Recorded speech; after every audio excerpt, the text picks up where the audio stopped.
today we're going to talk about what to do when we have an unfortunate incident that causes trauma to our dog. And I'm going to share some ideas for how you can start banking trust today, even if your dog is experiencing like PTSD from a traumatic experience. It's going to be good. Stay tuned.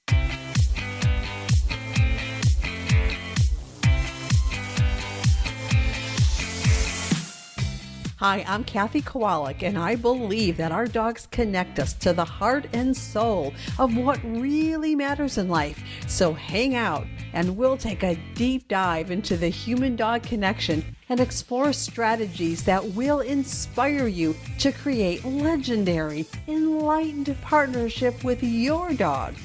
This is the Enlightened by Dogs podcast.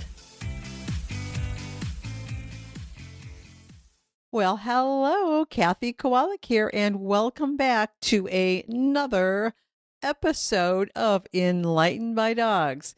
So, hey, today is part 2 of a 3-part series that I'm doing all about protecting your dog's social confidence.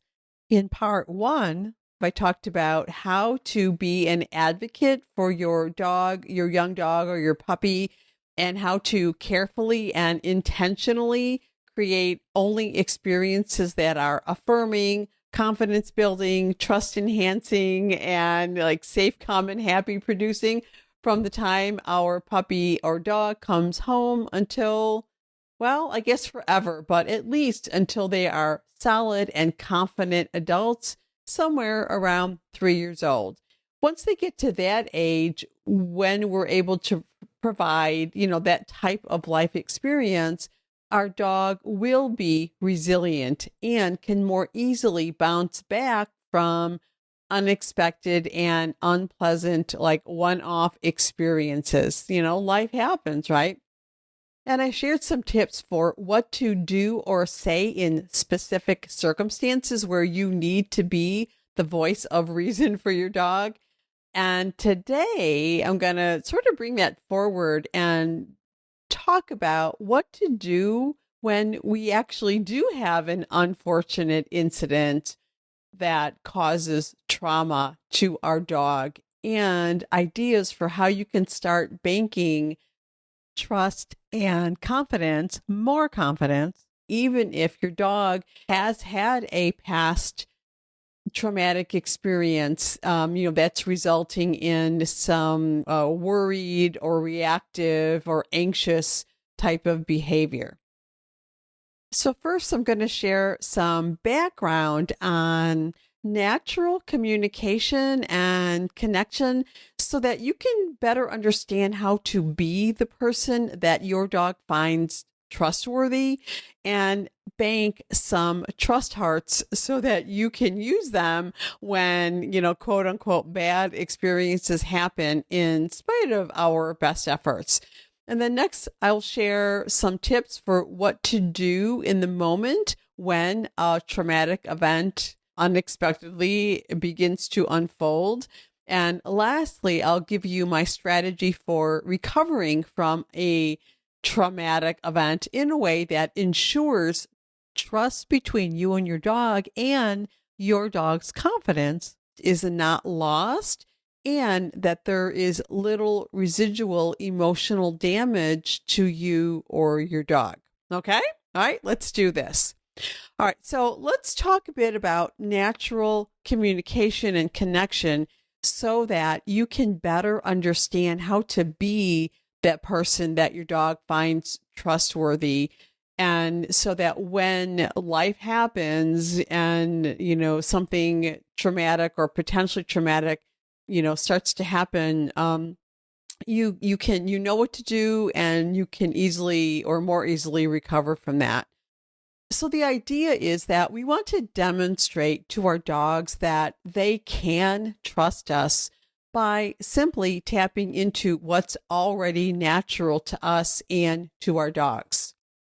For example, Puppies naturally follow their mothers and their littermates, and they naturally stay together in a family group, right? They don't like wander off and leave the family group and go off exploring or whatever, right? It's just an instinctual behavior that is just really natural for our dogs. Puppies instinctively move toward their mothers for warmth, protection, well, and food, of course, even when they can't see or hear anything, like when they're tiny, right? And we human dog moms, we can continue that process when our puppies leave their litter and come into our home. And we can even practice the same thing. We can tap into the same thing with our older, even our traumatized dogs. And so one of the primary ways that we could do this and really set the stage for banking trust with our dogs, no matter where they're coming from, is by, you might want to sit down for this one because it's going to like blow your mind, but by not working on stays and sits and downs and other types of forced separations beyond what we need to safely manage our puppies and dogs. I mean, think about it. We are literally teaching our dogs to not come to us for, well, much of anything unless we cue or command them to come. Like, what? But, have you done this with your dog? Like, down, off, sit, stay, no, stop bugging me, stop communicating. You see where I'm going with this? And then after we teach them to not look to us for safety, protection, comfort, love, and all of that, we then have to spend more time teaching them to reliably come on cue, on demand. Woo, that's crazy, right?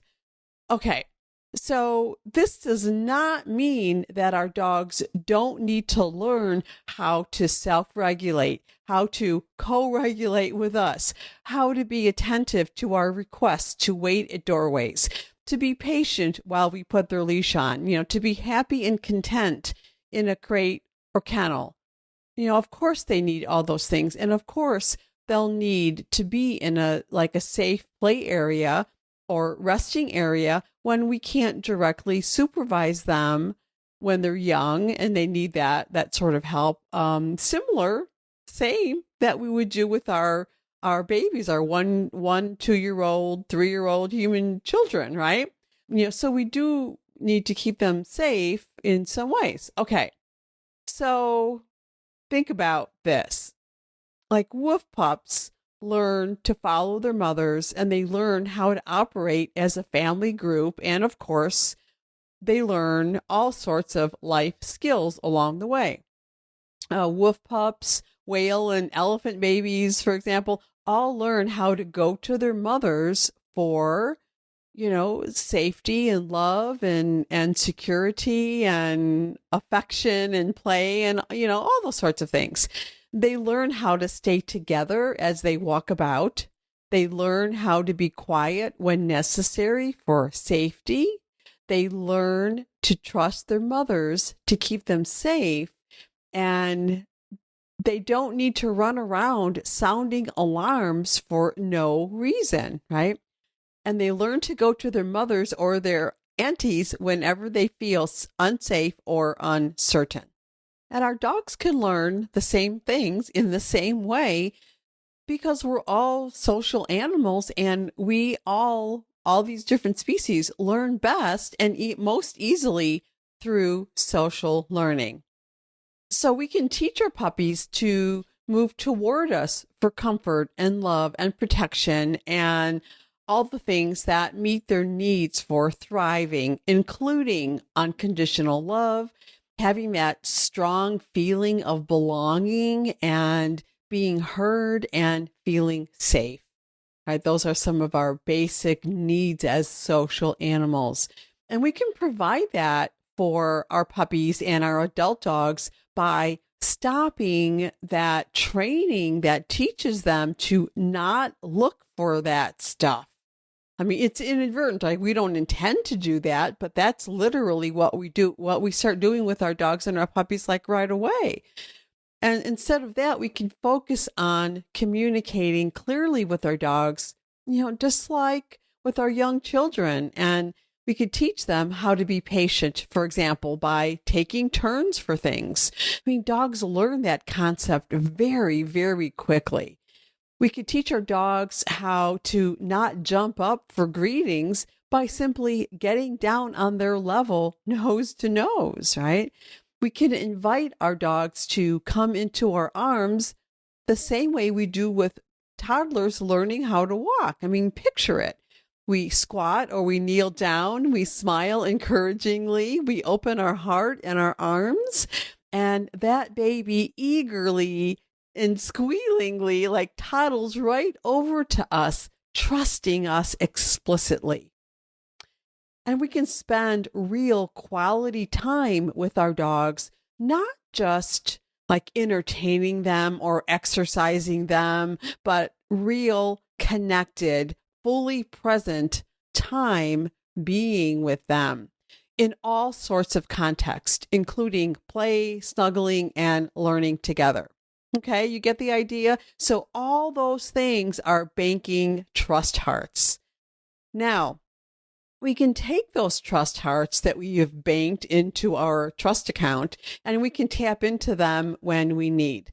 So, for example, if our dog gets frightened by, loud sounds, thunder, fireworks, for example, we can demonstrate to our dog that we're available to them for comfort and safety, and we can show them what to do about that sound or that fright.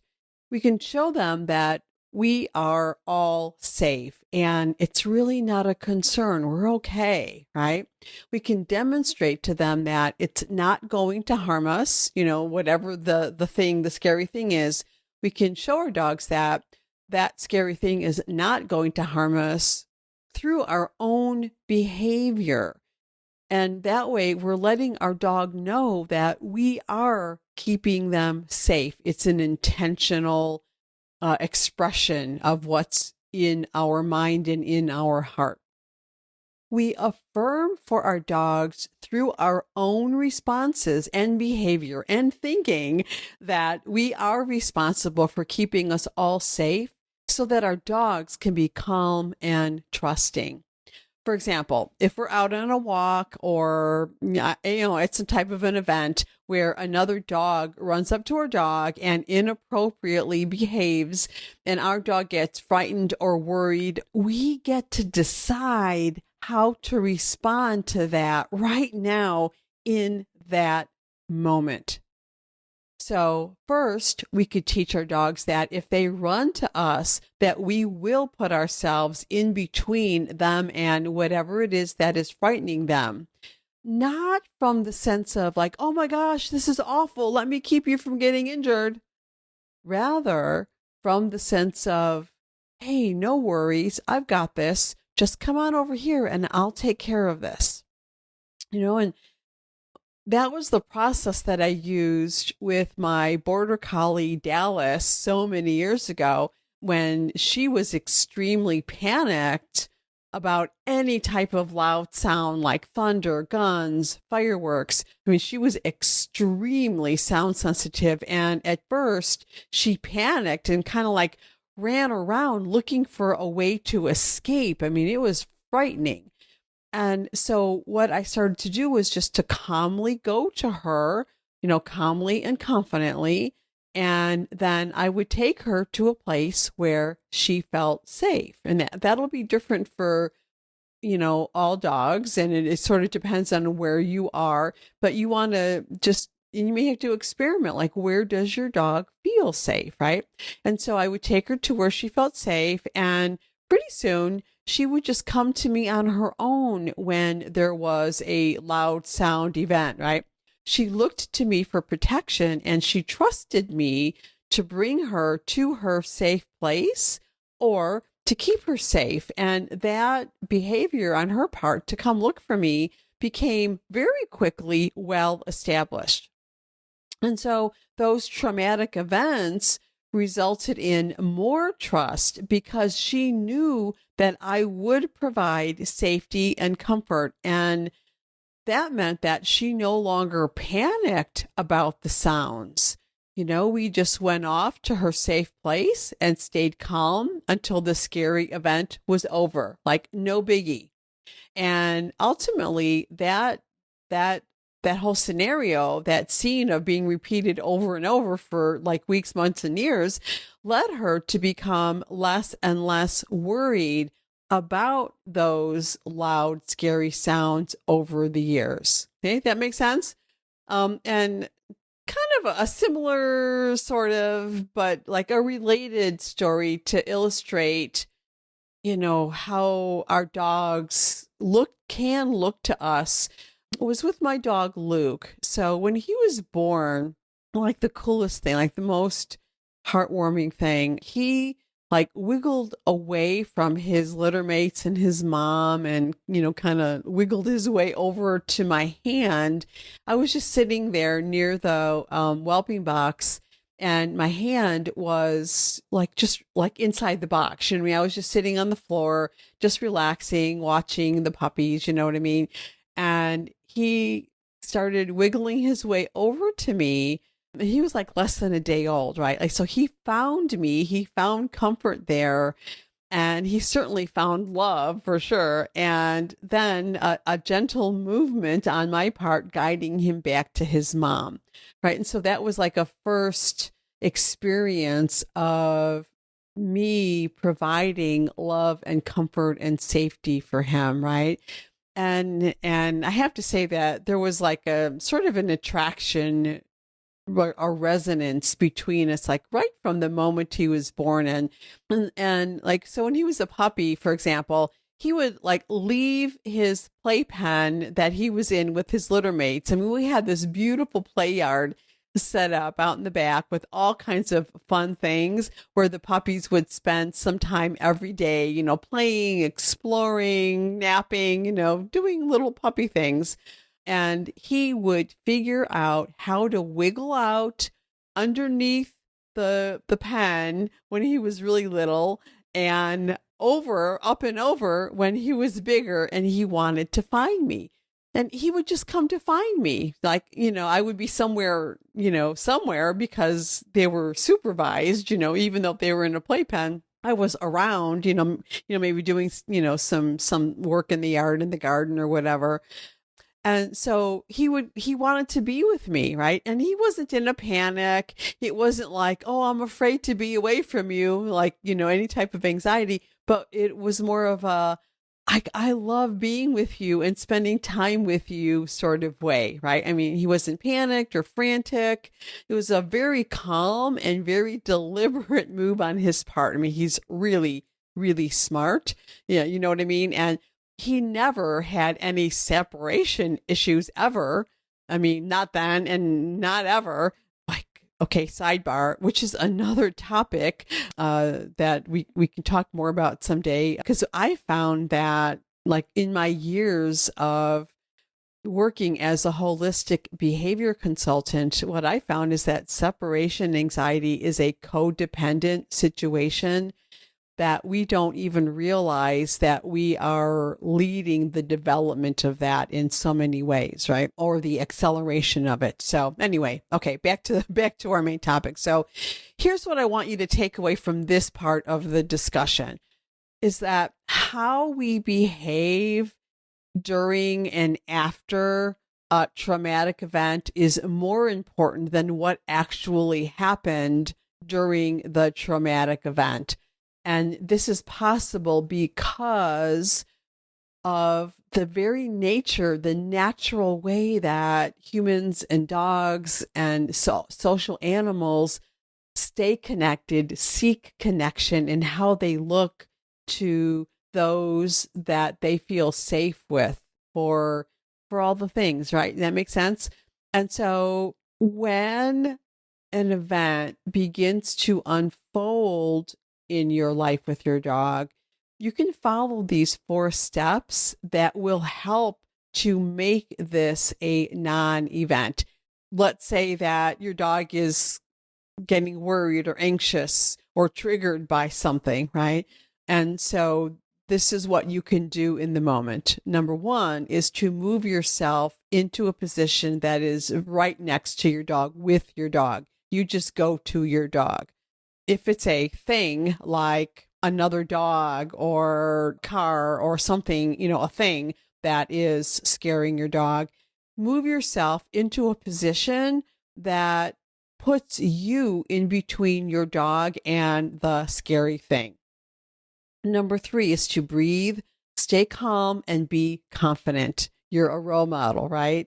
And then number 4 is to move your dog, yourself and your dog, to safety.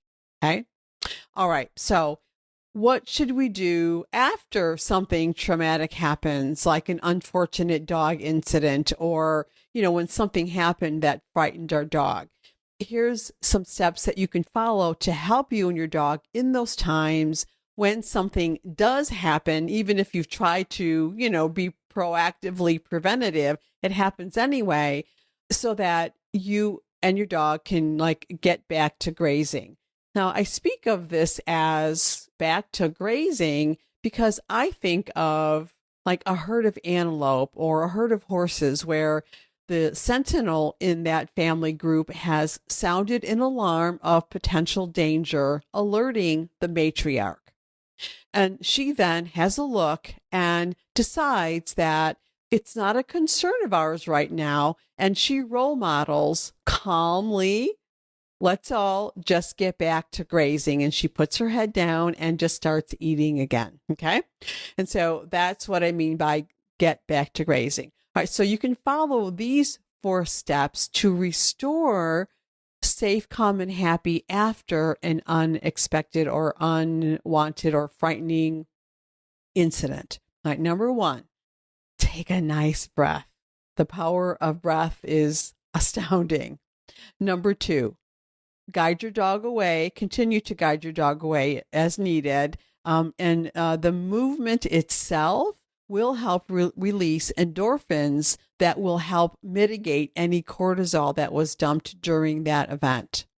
Number 3, connect to your dog from your heart. Feel the love in your heart. Feel love for your dog. Feel love for your life, right? And do some calming touch with your dog. Like put your hands on your dog in a calm and confidently reassuring way. And knowing that touch, especially if it's for longer than 30 seconds, releases oxytocin, and that will also help mitigate a cortisol dump. Okay? It'll help dissipate it. And then number 4, breathe, breathe some more, smile, love your dog, and just allow nature to do its magic to restore safe, calm, and happy. All right. So today we've talked about how natural communication and connection works so that you can better understand how to be the person that your dog finds trustworthy. Start to bank some trust hearts so that you can use them when you need them, right? And think about stopping doing things that are literally teaching your dog to not come to you, not look to you for that connection. Okay. We talked about some tips for what to do in the moment when a potentially traumatic event is unfolding, the 4 steps. And then I shared with you my strategy for what to do right after a traumatic event that unfortunately happens so that you can handle it in a way that ensures that trust is not lost and that there is little emotional, residual emotional damage to you or to your dog. Okay. They're really simple and these are things that you always have these tools with you. And this simple strategy is very, very effective. Don't let its simplicity fool you. It's very powerful, very profound.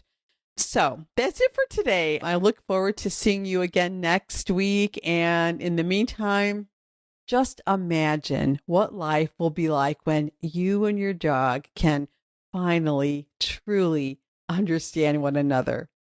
All right, bye-bye for now.